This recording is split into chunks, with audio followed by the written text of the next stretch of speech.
Here at Nomad Capitalist, we are big advocates of investing internationally, diversifying geographically into different currencies, all in an effort to not only diversify your portfolio, protect your wealth, but also increase your returns. And in this video, I'm going to take a 5-year look back and share with you one investment idea that could have earned you a nearly risk-free, nearly 10% return.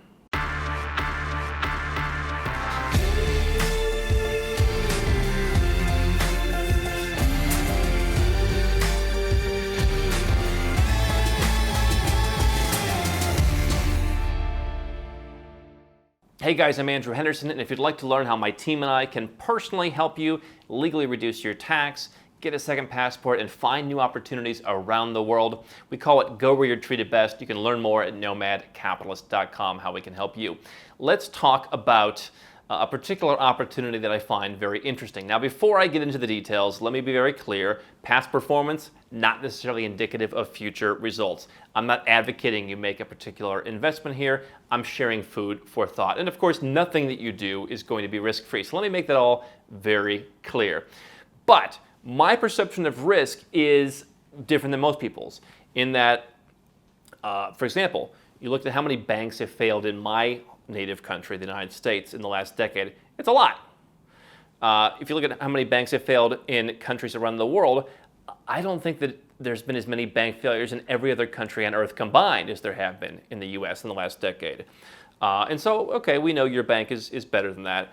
But I look at it saying, if I can find a well-capitalized bank, and we have a list of over 1,000 of them that we study, in a foreign country where I can earn a higher interest rate, I'm interested in that. And if I can find a foreign currency that performs relatively well against my base currency, whether it's the dollar, the euro, what have you, I'm interested in that as a way to earn higher returns. I don't believe that safety is merely in your home country. That's my perspective. And so here's what you could have done 5 years ago.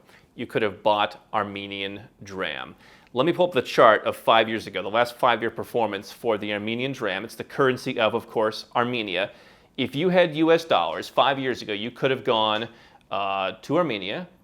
Let's just take an example. You take 10,000 US dollars to Armenia. The exchange rate 5 years ago from when I'm sitting here now was 474 to the US dollar. So obviously it's each dram is not worth very much. You could have taken your $10,000 in my fictitious example and you would have gotten 4.74 million dram. Okay. You would have put that in the bank, okay? Now, you're probably not changing $10,000 at one of the little windows where the currency exchange spreads are super, super tight.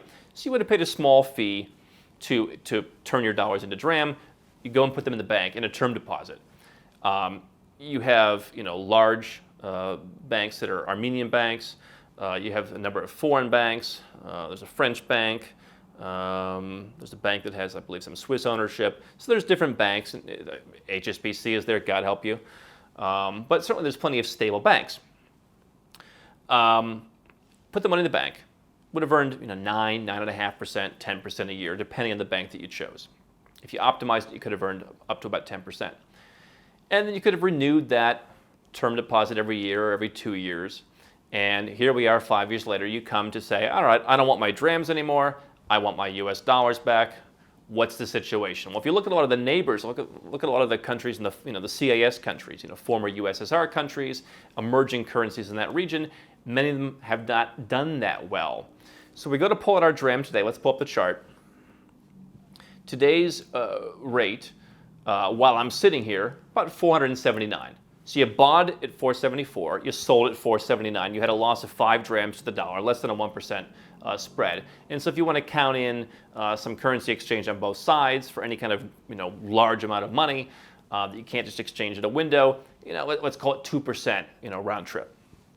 In the meanwhile, you've earned 10%, compounded on 10%, compounded on 10%, compounded on 10%.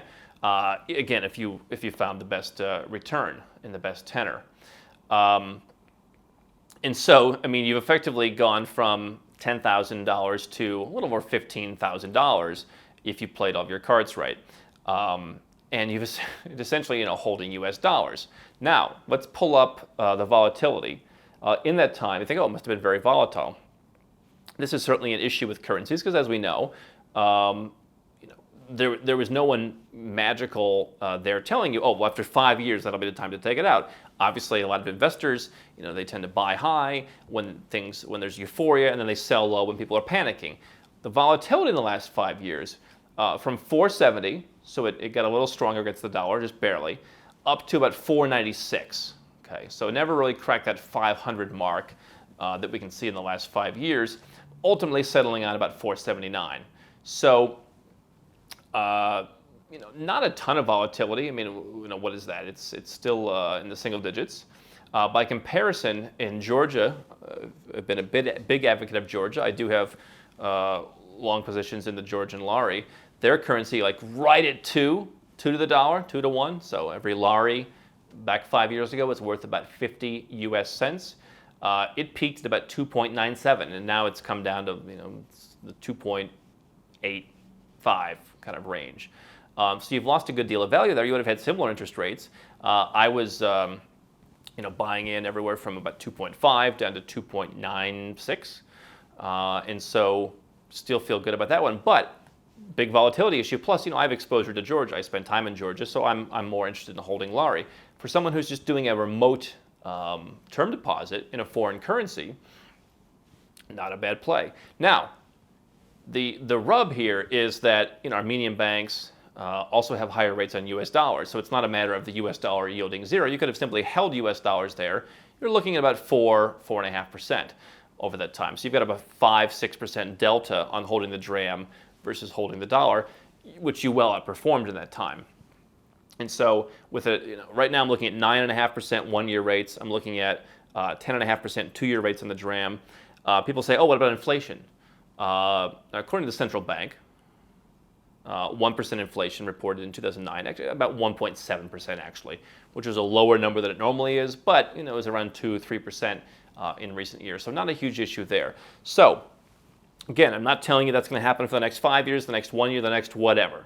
I happen to like Armenia. I think they're making some changes there. It's not quite as quick as I would like, but I think they're going the right direction. I think the currency has certainly done well. I think if they continue to lower taxes and continue to impose some reforms, there'll be a stronger case for it staying there. So what I wanted to do was give you an example, because people are worried about holding different currencies.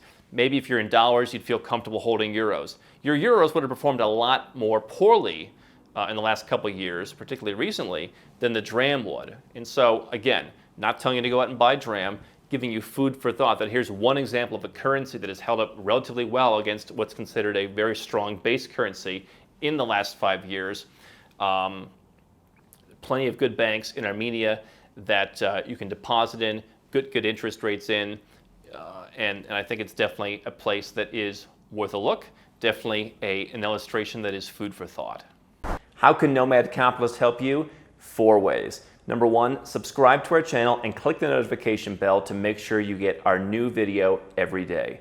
Number 2, get a copy of Nomad Capitalist, the book. You'll learn a lot of my personal experiences over a dozen years of studying this stuff, as well as exactly some of the strategies that you can use to build your Nomad Capitalist plan. Number 3, if you're not sure where to start, but you want to come and learn from my team and I, you want to come and mingle with like-minded people, learn more about our live conference, Nomad Capitalist Live. It's coming up soon. And number 4, if you want some help right now because you've got a burning issue, you need something solved, you want to lower your taxes, get a second passport, or build the Nomad Capitalist lifestyle of your dreams, go to nomadcapitalist.com and click on Become a Client.